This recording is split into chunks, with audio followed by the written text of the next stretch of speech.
Hello students, welcome to परम class. आज हम पढ़ेंगे mechanics of a system of particle. Mechanics के अंदर अगर एक सिंगल पार्टिकल आपके पास है तो उसको आप नंबर ऑफ सिस्टम के अंदर एक्सटेंडेड फॉर्म के अंदर ले सकते हो और वहाँ पे एक या एक से ज़्यादा पार्टिकल आपको मिलेंगे। अगर हम नंबर ऑफ केसेस के अंदर पार्टिकल को ले रहे हैं तो उस पार्टिकल के मोशन को हम ईजिली और सिंपल फॉर्म के अंदर डिस्क्राइब कर सकते हैं, डिस्क्रीट फॉर्मेशन के अंदर। तो ये कॉन्सेप्ट जो है सिस्टम ऑफ पार्टिकल के लिए बहुत ही इंपॉर्टेंट है। सिस्टम ऑफ पार्टिकल के अंदर हम दो फोर्स कंसीडर करके चलते हैं। दो टाइप के फोर्स होते हैं। First one is external force, जो सोर्स के आउटसाइड सिस्टम पॉइंट की वजह से होता है। Second one is internal force, जो अंदर जो पार्टिकल होते हैं सिस्टम के अंदर उनकी इंट्रैक्शन की वजह से होता है। जो इंटरनल फोर्स होता है उसको हम कंसीडर कर सकते हैं एज अ कूलम फोर्स, जब चार्ज पार्टिकल आपस में इंट्रैक्ट हो रहे हैं। तो सबसे पहले यहाँ पे हम कंसीडर करेंगे कि हमने एक सिस्टम लिया एन पार्टिकल्स का, उसको हम इस तरीके से रिप्रेजेंट कर रहे हैं। ये एक्स एक्सिस और यहाँ पे वाई एक्सिस, ये रिप्रेजेंट कर रहा है ओरिजिन को। ठीक है, यहाँ हम एक पार्टिकल ले रहे हैं।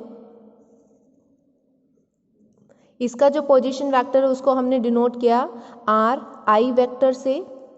इसका मास होगा एम आई वेक्टर। अनदर यहाँ हम एक पार्टिकल ले रहे हैं जिसका मास एम जे वेक्टर है और इसका जो पोजीशन वेक्टर रहेगा इसको हम डिनोट कर रहे हैं आर वेक्टर जे से। ठीक है, अब इन दोनों के बीच में हमने यहाँ पे एक सेंटर पार्टिकल ले लिया है जिसको हम बोलेंगे सेंटर ऑफ मास इन दोनों पार्टिकल्स के बीच का। तो O से C का जो पोजीशन वेक्टर रहेगा इसको हम डिनोट करेंगे कैपिटल आर से। यहाँ पे हमारे पास क्या होंगे, number of system of particles होंगे, जिनमें से हमने ये दो पार्टिकल कंसीडर किए हैं और ये पार्टिकल जो है वो रिप्रेजेंट कर रहा है सेंटर ऑफ मास वाली कंडीशन को। इसको हम कैपिटल सी से डिनोट करेंगे। इस तरीके से इस डायग्राम को हम यहाँ पे एक्सप्लेन करेंगे। ठीक है, सेंटर ऑफ मास वो होता है जहाँ पे पूरे सिस्टम का मास कॉन्सेंट्रेटेड होगा और ये जो पोजीशन ऑफ सेंटर ऑफ मास है ये डिपेंड करेगी shape of the system of body, और दूसरा डिपेंड करता है ये जो डिस्ट्रीब्यूशन ऑफ मास होता है सिस्टम का उसके ऊपर। अब इसी में देखो आगे जो पोजीशन वेक्टर है सेंटर ऑफ मास पार्टिकल का, उसको हम इस तरीके से लिखते हैं R vector equals to summation, यहाँ पे हम यूज़ करेंगे आई की वैल्यू 1 से n तक, M I R vector upon summation I to n M I. अब इसी में देखो यहाँ पे ये जो एम आई है ये किसको रिप्रेजेंट कर रहा है, total mass of the system. तो हम ब्रैकेट में यहाँ रीज़न देंगे summation I equals to N M I, ये वैल्यू किसके इक्वल होगी, कैपिटल एम के, और ये कैपिटल एम किसको रिप्रेजेंट कर रहा है, total mass of the system. तो इसको हम कैपिटल एम से रिप्रेजेंट कर सकते हैं और जब हम इसको कैपिटल एम की फॉर्म में लिखेंगे तो आर वेक्टर की वैल्यू आपके पास क्या आ जाएगी, 1/m summation I am I are I vector. ठीक है, नेक्स्ट हमें इसको सिंप्लीफाई करना है। यहाँ पे देखो summation I am I are I vector, इसको हम लिखेंगे एम आर वेक्टर के इक्वल। एम रिप्रेजेंट कर रहा है टोटल मास को, आर रिप्रेजेंट कर रहा है पोजीशन वेक्टर को। अब हम यहाँ पे कंसीडर कर रहे हैं कि जो हमने ith पार्टिकल लिया है उसके ऊपर एक इंटरनल फोर्स एक्सर्ट हो रहा है। ठीक है, ith पार्टिकल का इंट्रैक्शन किसके साथ हो रहा है, jth पार्टिकल के साथ हो रहा है। तो जो फोर्स का इंट्रैक्शन होगा आई जे पार्टिकल का वो हम इस तरीके से लिखेंगे ith particle interact with the jth particle. तो जो टोटल फोर्स होगा आई सिस्टम का उसका रिप्रेजेंटेशन इस तरीके से होगा total force acting on ith particle of system. ये किसके इक्वल आ जाएगा, यहाँ पे इसको हम इस तरीके से लिखेंगे टोटल एक्सटर्नल फोर्स जो उस पार्टिकल के ऊपर अप्लाई हो रहा है और टोटल इंटरनल फोर्स जो ith पार्टिकल के ऊपर अप्लाई हो रहा है due to the interaction of other particle. तो इसका रिप्रेजेंटेशन ऐसे आ जाएगा F I vector equals to F I, ये रिप्रेजेंट कर रहा है एक्सटर्नल फोर्स को तो उसको हम ई से डिनोट कर लेंगे ताकि एक्सटर्नल और इंटरनल में कंफ्यूजन ना हो, प्लस दोनों का इंट्रैक्शन। यहाँ पे हम जे की वैल्यू 1 के इक्वल ले रहे हैं और एन तक चलेगा, इसको हम लिखेंगे एफ आई जे। यहाँ पे जे की वैल्यू जो है वो नॉट इक्वल्स टू आई आ जाएगी। अब हम यहाँ पे यूज़ करेंगे second equation of motion, Newton second law. क्या होता है second law of equation, F force is directly proportional to change in momentum with respect to time. ith particle के लिए तो I से डिनोटेशन चलेगी और इसको हम इस तरीके से लिखेंगे PI की फॉर्म के अंदर। तो ये वाली जो इक्वेशन है, ये इक्वेशन हमारी इस तरीके से लिखी जाएगी। इसको हम कंसीडर कर लेते हैं स्टार इक्वेशन, ठीक है। अब देखो Fi किसके इक्वल आया, मोमेंटम के इक्वल, तो Fi की जगह हम यहाँ पे PI लिख सकते हैं। तो फ्रॉम स्टार इक्वेशन हम यहाँ पे लिखेंगे PI vector equals to Fi vector external force plus summation J equals to 1 J not equals to I, और इसकी वैल्यू कहाँ तक चलेगी, n तक, Fi J वैक्टर। इसको हम कंसीडर कर लेंगे स्टार डैश इक्वेशन। समेशन यहाँ पे जो हम यूज़ कर रहे हैं, समेशन का मतलब होता है सम ऑफ ऑल टर्म्स। अगर आपके पास n नंबर ऑफ टर्म्स है और उन सभी टर्म्स को आप कंबाइंड फॉर्म में लिखना चाहते हो और छोटा करके दिखाना चाहते हो, तो उसके लिए हम यहाँ पे समेशन साइन यूज़ करते हैं। अब देखो यहाँ पे हमने लिए J not equals to I। अगर हम यहाँ पे समेशन के अंदर कुछ ऐसी वैल्यू इंक्लूड करते हैं कि I की वैल्यू J के इक्वल हो रही है या J की वैल्यू I के इक्वल आ रही है, तो जो इंटरनल फोर्स होगा ith पार्टिकल का ड्यू टू अदर पार्टिकल वो उसके इक्वल होगा, और उस कंडीशन के अंदर जो फोर्स हमारे पास आएगा वो किसके इक्वल हो जाएगा, 0 के इक्वल। तो यहाँ पे हम अज्यूम करके चलेंगे अकॉर्डिंग टू दिस इक्वेशन कि जो इंटरनल फोर्स हम अप्लाई कर रहे हैं एक्सटर्नल पार्टिकल के ऊपर वो दोनों इक्वल नहीं होंगे, वो अपोजिट फॉर्म के अंदर आ जाएंगे। तो जब वो अपोजिट फॉर्मेशन के अंदर आ रहे हैं तो वो किसको फॉलो कर रहे हैं, न्यूटन थर्ड लॉ को। न्यूटन थर्ड लॉ क्या कहता है, equal and opposite force exert on a particle. तो इसको हम इस तरीके से लिखेंगे ith पार्टिकल का interaction with the J particle का, और यहाँ पे J पार्टिकल का interaction with the I particle. अब डायरेक्शन इनकी अपोजिट होगी तो यहाँ पे साइन जो है वो क्या आ जाएगा, माइनस का। तो उसको हम लिखेंगे according to Newton's third law. अब ये जो हमने थर्ड लॉ अजम्पशंस लिए, ये वीक लॉ ऑफ एक्शन और रिएक्शन को रिप्रेजेंट करता है। हर टाइप के इलेक्ट्रोमैग्नेटिक फोर्सेस के ऊपर ये एप्लीकेबल नहीं होगा, वहाँ पे इसका अच्छा होल्ड नहीं होगा।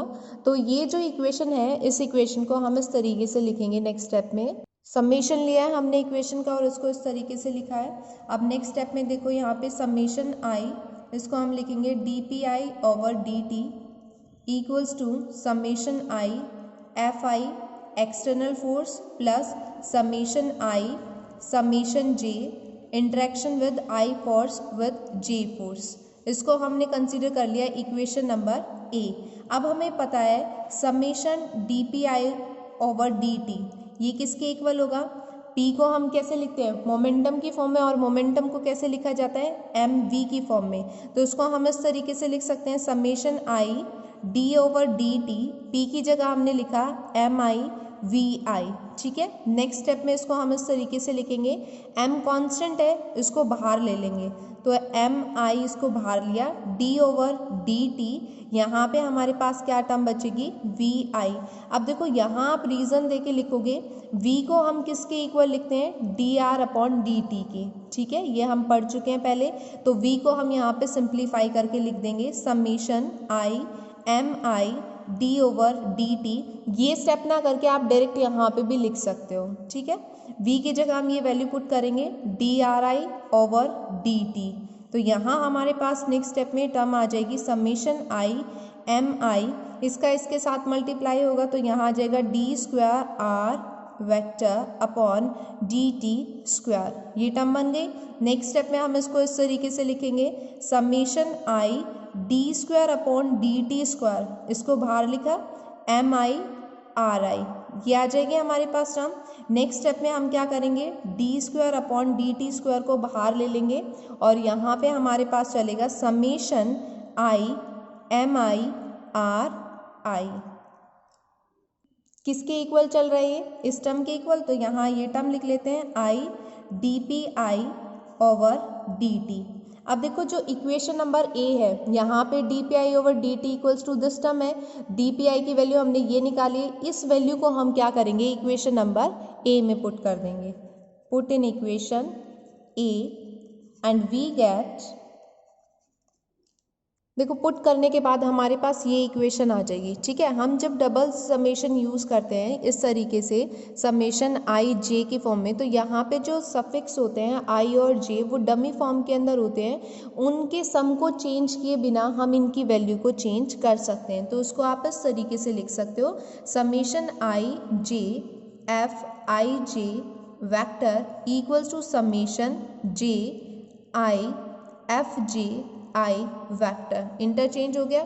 ड्यू टू दिस फैक्ट जो वैल्यू होगी उसको हम इस तरीके से लिख सकते हैं, आई जे के लिए अगर हम लिख रहे हैं एफ आई जे, यहाँ पे आ जाएगा half summation I J F I J vector plus summation, इनको इंटरचेंज करेंगे, जे आई यहाँ पे आ जाएगा जे टू आई। इसका मतलब है आई पार्टिकल जे के साथ इंटरेक्ट कर रहा है पहले, फिर जे का इंटरेक्शन किसके साथ है, आई पार्टिकल के साथ। इसको हम कंसीडर कर लेंगे इक्वेशन नंबर 3 सी। अब देखो न्यूटन्स थर्ड लॉ में हमने क्या पढ़ा था, पीछे पढ़ के आए हैं, I J interaction equals to J I interaction, और यहाँ पे हम अपोजिट साइन यूज़ करेंगे। अगर हम ये वैल्यू यूज़ कर रहे हैं और इस इक्वेशन के अंदर अप्लाई करते हैं तो हमारे पास क्या आएगा, from equation C we get, यहाँ पे जब आप वैल्यू रख रहे हो तो यहाँ आ जाएगा summation I J I not equals to J F I J plus J I J not equals to I F J I, इनका जो सम होगा वो किसके इक्वल आ जाएगा, 0 के इक्वल। अब ये जो रिजल्ट आए इस रिजल्ट को हम इक्वेशन बी में यूज़ करेंगे। जब आप इक्वेशन बी में यूज़ कर रहे हो तो इसका सम किसके इक्वल है, 0 के, तो ये वैल्यू क्या हो जाएगी 0। हमारे पास सिर्फ ये वैल्यू इस टर्म के इक्वल आ जाएगी। और फिर यहाँ पे हमें रिजल्ट यूज़ करना है, एम आई आर आई को हम किसके इक्वल लेके चले थे, कैपिटल एम और कैपिटल आर। ये रिलेशन यूज़ करने के बाद मैं डायरेक्ट स्टेप लिख रही हूँ, यहाँ आ जाएगा D square over D T square, और इसकी जगह हम यहाँ पे यूज़ कर रहे हैं capital M R equals to summation I F I, यहाँ आ जाएगा एक्सटर्नल फोर्स, ठीक है। एम कांस्टेंट टर्म है, इसको बाहर ले लेंगे तो अंदर हमारे पास टर्म बचेगी D square R over D T square, और ये जो है वो किसके इक्वल आ गया, total external force acting on a system of particle. तो यहाँ पे आप लिख देना is equals to total external force acting on system of a particle।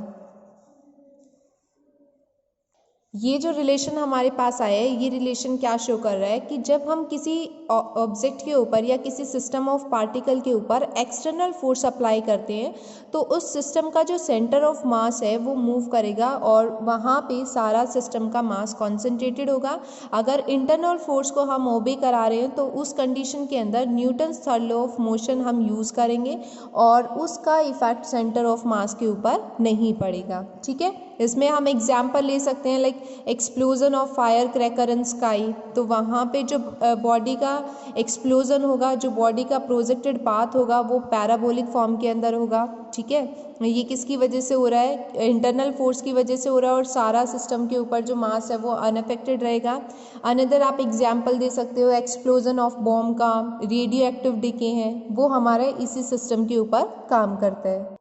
अगर सिस्टम के अंदर एक्सटर्नल फोर्स 0 है तो जो सेंटर ऑफ मास है वो सेम रहेगा, रेस्ट फॉर्म के अंदर रिमेन्स एज रेस्ट में है तो, और अगर मूव कर रहा है तो वो मोशन के अंदर रहेगा विद अ कांस्टेंट वेलोसिटी। ये सिचुएशन कब है, जब एक्सटर्नल